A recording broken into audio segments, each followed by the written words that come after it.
ನಮಸ್ಕಾರ, ನಾನು ನಿಮ್ಮ ಆಯುರ್ವೇದ ಡಾಕ್ಟರ್ ಪ್ರಜ್ವಲ್ ಹಿರೇಮ. ಡಿಸೆಂಟ್ರಿ ಅಂದರೆ ಲೂಸ್ ಮೋಷನು ಅಂತಾರೆ.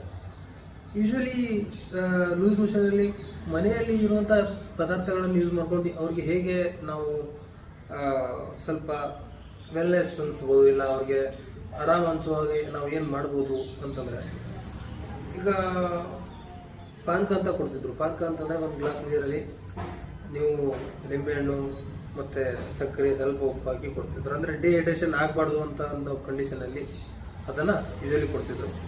ನೆಕ್ಸ್ಟ್ ಮಜ್ಜಿಗೆ ಕೂಡ ಕೊಡ್ತಿದ್ರು. ಸೊ ಮಜ್ಜಿಗೆ ಕೊಡೋದ್ರಿಂದ ಏನಾಗುತ್ತೆ ಅಂತಂದರೆ ಅದು ಲೂಸ್ ಸ್ಟೂಲ್ಸ್ ಏನಿದೆ, ಲೂಸ್ ಮೋಷನ್ ಏನಿದೆಯಲ್ಲ, ಅದು ಕಂಟ್ರೋಲ್ ಬರುವಂಥ ಚಾನ್ಸಸ್ ಇರುತ್ತೆ.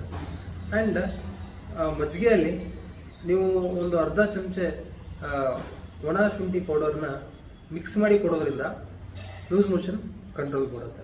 ಸೊ ಈ ರೀತಿಯಾಗಿ ನಾವು ಮನೆಯಲ್ಲಿರುವಂಥ ಪ್ರಾಡಕ್ಟ್ಸ್ನ ಯೂಸ್ ಮಾಡಿಕೊಂಡು, ಮನೆಯಲ್ಲಿರುವಂಥ ಒಂದು ಪದಾರ್ಥಗಳನ್ನು ಯೂಸ್ ಮಾಡಿಕೊಂಡು ಲೂಸ್ ಮೋಷನ್ಗೆ ನಾವು ಕಂಟ್ರೋಲ್ ಮಾಡ್ಕೋಬೋದು. ಓಕೆ, ನಮಸ್ಕಾರ.